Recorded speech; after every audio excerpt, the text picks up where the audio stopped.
Japan में Okinawa नाम की एक जगह है जहाँ के लोग काफी टाइम से 100 साल से ज्यादा जीते आए हैं। हमारे यहाँ बहुत कम लोग हैं जो 100 की एज को क्रॉस कर पाते हैं, लेकिन इस जगह पर बहुत कम लोग हैं जो नेचुरल कॉजेज की वजह से 100 साल से पहले मर जाते हैं। इनफैक्ट आपको यहाँ पर 80 साल की उम्र के लोग खेतों में मेहनत करते हुए मिल जाएंगे। इकिगाई नाम के बुक में कुछ राइटर्स ने इस कल्चर को एक्सप्लोर किया और ये देखा कि आखिर ये लोग ऐसा क्या कर रहे हैं जो कि ये लंबे टाइम तक जी पाते हैं। इन्हें ज्यादा बीमारी नहीं होती और ये ओल्ड एज में भी काफी फिट और एक्टिव रहते हैं। वैसे तो इस बुक में हेल्थ के काफी सारे एस्पेक्ट्स को एक्सप्लोर किया गया है, जैसे yoga, physical activity and work life culture, लेकिन इस वीडियो में हम स्पेसिफिकली देखेंगे इस कल्चर में लोगों के खाने से रिलेटेड हैबिट्स क्या हैं। हम देखेंगे कि यहाँ के लोग किस तरह से अपने खाने को खाते हैं जिससे ना सिर्फ ये लंबा जीते हैं बल्कि इन्हें बीमारियां भी कम होती हैं और ये बूढ़ी उम्र में भी खेतों में काम कर पाते हैं। सबसे पहले आपको ये समझना होगा कि खाना आपकी बॉडी में पचता कैसे एंड आपकी बॉडी में खाना सच में पच रहा है या सड़ रहा है। खाने का डाइजेशन हमारे मुंह में ही स्टार्ट हो जाता है। हमारे मुंह में प्रोड्यूस होने वाला सलाइवा खाने में प्रेजेंट स्टार्च को ब्रेक करता है। तो अगर आप स्टार्च बेस्ड डाइट जैसे फ्रूट्स या आलू खा रहे हो तो उसका एक मेजर पोर्शन आपके मुंह में ही डाइजेस्ट हो जाता है। जब आप अच्छे से खाने को चबा कर निगलते हो तो खाना आपके इसोफेगस से होकर आपके पेट में जाता है। एक बार खाना आपके पेट में पहुंच गया तो आपका पेट 3 एंजाइम्स रिलीज करता है, हाइड्रोक्लोरिक एसिड, म्यूकस और पेप्सिन।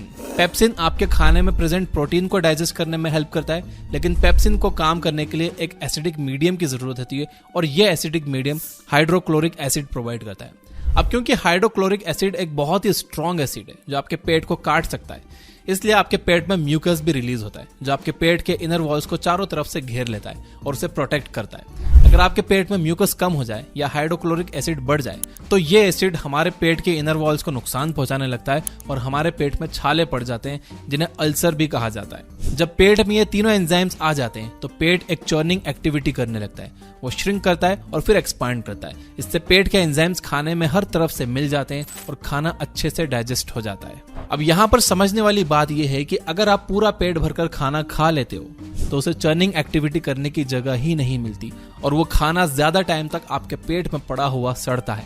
इसलिए कहते हैं कि कभी भी पूरा पेट भरकर नहीं खाना चाहिए। पेट हमेशा थोड़ा खाली रखना चाहिए ताकि वो खाना मूव कर सके। पेट में 4-5 घंटे तक रहने के बाद आपका खाना वहां से निकलता है और फिर स्मॉल इंटेस्टाइन में जाता है। यहाँ उसकी मुलाकात बाइल जूस से होती है जो कि आपके लीवर में प्रोड्यूस होता है। बाइल जूस आपके खाने में प्रेजेंट फैट को डाइजेस्ट करता है।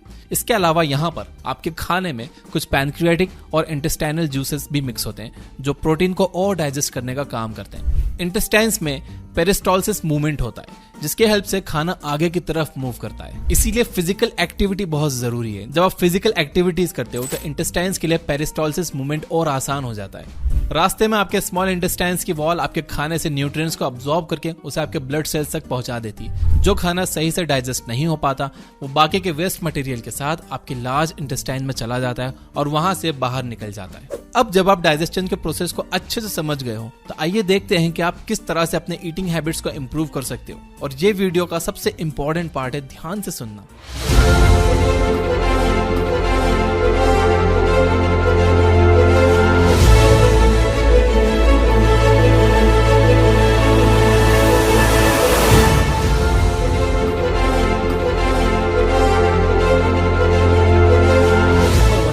Achieve your food well।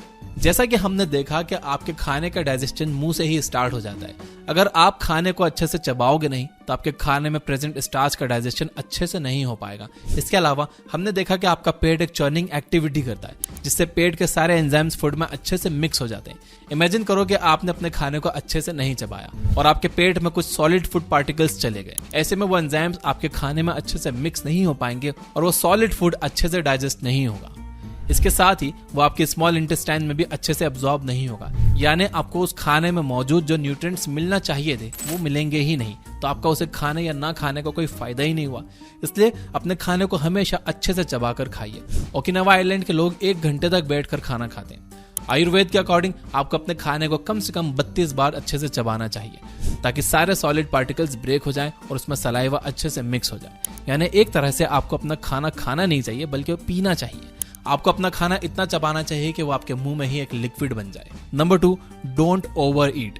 हमें लगता है कि ज्यादा खाने से हमारे अंदर ज्यादा एनर्जी रहेगी और हम हेल्दी रहेंगे, लेकिन ऐसा नहीं है। इकिगाई में कहा गया है कि आपको अपना खाना सिर्फ 80% कैपेसिटी तक खाना चाहिए। हमने देखा कि आपके पेट में एक चर्निंग एक्टिविटी होती है, जिससे आपके पेट में मौजूद एंजाइम्स आपके खाने में मिक्स हो जाते हैं। इमेजिन कीजिए कि आपका पेट पूरी तरह से खाने से भरा हुआ है और उसमें बिल्कुल स्पेस नहीं है। ऐसे में आपके पेट को चर्न करने में प्रॉब्लम होगी, उसमें एंजाइम्स अच्छे से मिक्स नहीं हो पाएंगे एंड आपका खाना पचेगा नहीं बल्कि सड़ेगा।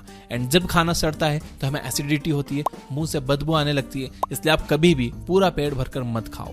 Number 3, don't drink water after eating food. अगर आपने बचपन में रसना पिया है तो आपको पता होगा कि उसमें एक लिमिट तक पानी डालते हैं। अगर आप उसमें बहुत ज्यादा पानी डाल दोगे तो उसका टेस्ट फीका हो जाएगा।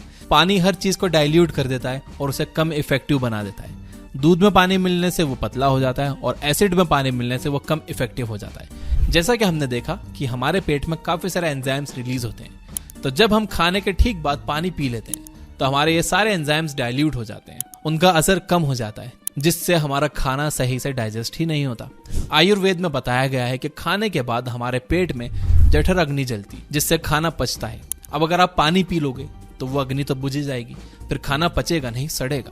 इसलिए खाने से कम आधे घंटे बाद तक आप पानी मत पीजिए।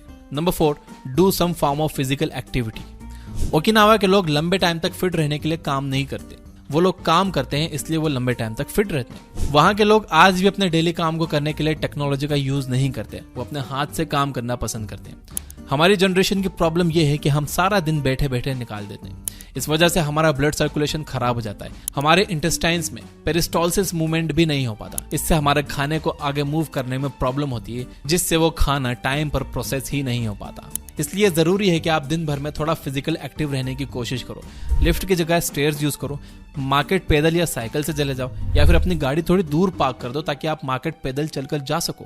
अगर आप अपने फोन में कुछ टाइम पास कर रहे हो तो टहलते टहलते हुए कर लो यार, बेड पर लेट कर नहीं। नंबर 5, ईट फाइब्रस फूड। जब आप एक एप्पल खाते हो तो कुछ टाइम के बाद एप्पल का सारा जूस निकल जाता है और आपके मुंह में सिर्फ फाइबर बच जाता है। ये फाइबर डाइजेशन प्रोसेस को इम्प्रूव करने का काम करता है। हरी सब्जियां और फ्रूट्स में बहुत सारे फाइबर होते हैं। जब आप फाइबरस फूड खाते हो तो फूड आपके पेट में एक साथ अच्छे से मूव कर पाता है और आपका डाइजेशन भी सही हो पाता है। अगर आप एप्पल छील के खा रहे हो या सिर्फ उस फ्रूट का जूस पी रहे हो तो इससे आपका पेट पूरी तरह से साफ नहीं होगा। इसलिए आप अपने डाइट के साथ हमेशा कुछ ना कुछ फाइबरस आइटम जरूर रखिए। खाना खाने का एक सिंपल रूल आप याद रख लो, आपको 100 साल पीछे जाना है। जो चीज 1900 से पहले खाते थे आप उसे खाइए, जैसे कि दाल, सब्जी, रोटी, ओट्स, मीट, फ्रूट्स एक्सेट्रा। जो चीज साल 1900 से पहले एग्जिस्ट तो करती थी लेकिन लोग उसे कम खाते थे, आप उसे भी कम खाओ, जैसे कि शुगर।